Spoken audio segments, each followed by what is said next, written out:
Bonjour, aujourd'hui je vais recaper cette MX4000, c'est-à-dire remplacer les condensateurs. Je vais vous faire voir, donc je l'ai déjà fait voir la carte vidéo. Ce condensateur est tout gonflé. Par contre les autres ne sont pas gonflés, donc je ne sais pas leur état. Donc je vais quand même commencer par défaire celui-là. Donc pour défaire, voilà, donc vous voyez, il est tout gonflé. Et je ne peux pas mesurer tant qu'il est en place parce que les autres condensateurs parasitent la mesure. Donc pour dessouder, c'est très facile. Vous voyez, les petits pitings sont là. Je vais essayer de zoomer dessus. Pratique. Voilà. Il suffit de prendre un peu d'étain. Hop, je récupère mon fer qui est là, sans faire tomber la pompe à dessouder. Voilà, je récupère mon fer. Je vais essayer de le mettre de partout. C'est pas pratique avec. Voilà, comme ça. Donc, ce que je fais, c'est que je mets un peu d'étain. Voilà, je ne mets pas beaucoup. Je recharge un peu. C'est du sang plomb. ROHS. Donc ça chauffe à très haute température. Ça fond à très haute température. 300 degrés et quelques. Donc ce que je fais, c'est que je recharge un peu d'étain. Voilà. Comme là. Et une fois que j'ai mis un peu d'étain nouveau, c'est-à-dire que j'ai abaissé la température, je prends ma pompe à dessouder.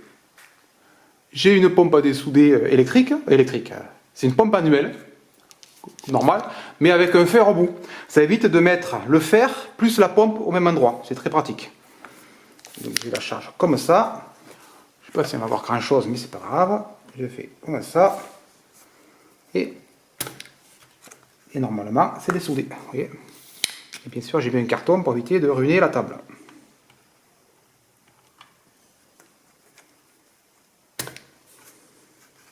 Est-ce que ça tient? Hop, peut-être qu'il y a un peu d'étain sur les pattes qui l'empêche de... Voilà. Hop, c'était ça. Le petit condensateur, ce que je vais faire, on va le tester de suite.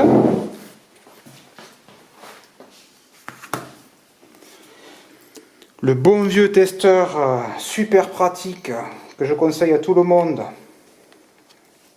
qu'on retrouve sur AliExpress bien entendu, et qui permet de tester l'ESR d'un condensateur. Donc je vérifie le condensateur, c'est donc 1000 microfarad, c'est écrit dessus. Je suis obligé de mettre les petites pinces parce que les pattes sont trop courtes vu que je les ai coupées. Voilà. Et on teste ça de suite. Et on va voir la puissance. 1000 donc.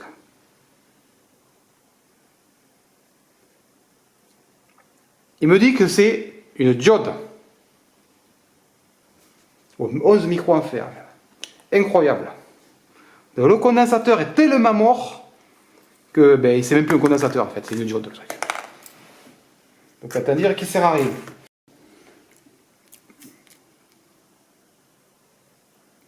Je remplace donc normalement c'est 1000 microfarad 10 volts, pareil, vous voyez.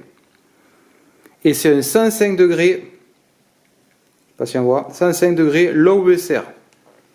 Voilà.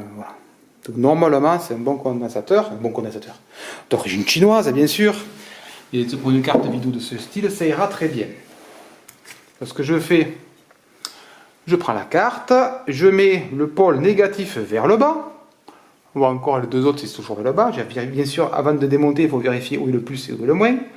Si on se trompe de polarité, on va tout cramer. Il va exploser au démarrage en fait. J'ai mis un petit peu de pâte. Je tiens le condensateur avec la pince dessous, je prends le fer à souder, un petit peu d'étain dessus, il n'est pas trop sale mon truc là, parce que...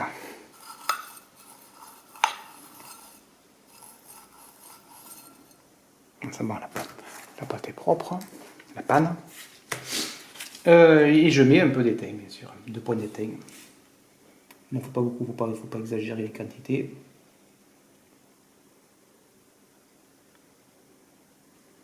Voilà, une.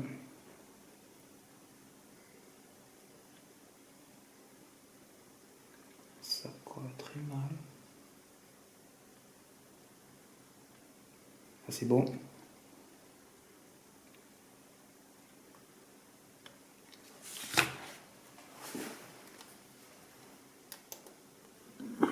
Oula, trop de lumière, j'y vois mieux.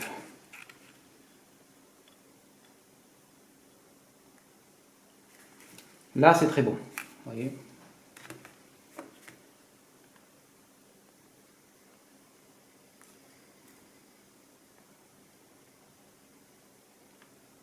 Parfait. La soudure est faite. Hop, je mets le fer en place. Je mets un peu d'alcool bien sûr. Isopropylique. Pour enlever cette espèce de...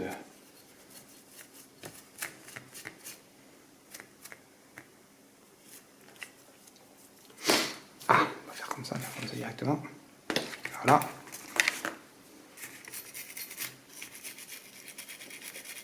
Après, je vais enlever les pattes.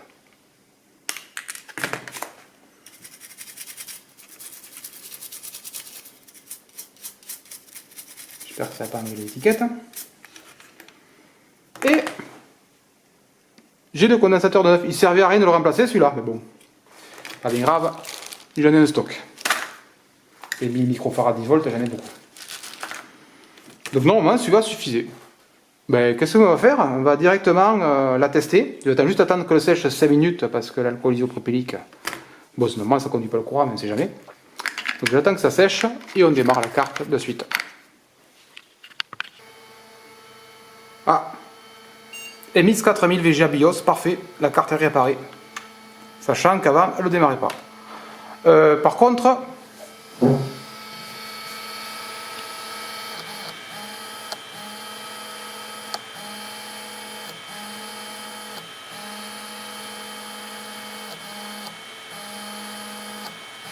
bon, vous avez compris, il faut remplacer le ventilateur.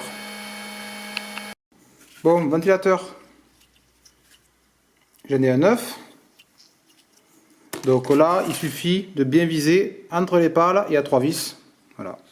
Donc dévisser les ventilateurs. Je fais ça de suite et on reteste pour voir s'il fait de moins de bruit. Donc j'ai remplacé le ventilateur. On va voir de suite s'il fonctionne. Et j'ai utilisé un petit tournevis. Donc ce boîtier là que j'avais acheté à Lidl, je présume, c'est du Parkside.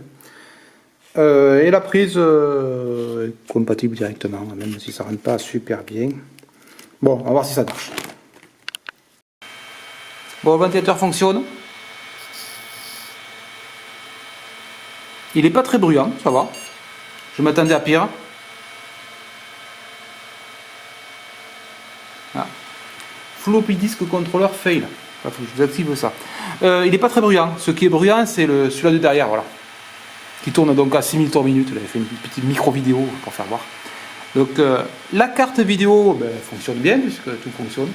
Nickel. Donc c'était bien ce condensateur de gauche qui était gonflé et qui était HS, qui l'empêchait de démarrer. Donc, pour résumer, voir si un condensateur est gonflé, c'est idéal pour voir s'il est HS ou pas. Par contre, s'il n'est pas gonflé, à part démonter et tester, il n'y a que ça à faire. Mais les autres ont l'air bons, puisque c'est pour ça que j'avais 3500 microfarad, même en testant celui-là HS complètement. Il doit être en série, en parallèle, je veux dire, avec le condensateur. C'est pour ça que ça augmente la microfarad. Bon, j'espère que cette vidéo très rapide sur le remplacement de condensateur sur une carte vidéo et le changement de ventilateur, même si c'est très facile pour le ventilateur, vous a plu. À bientôt.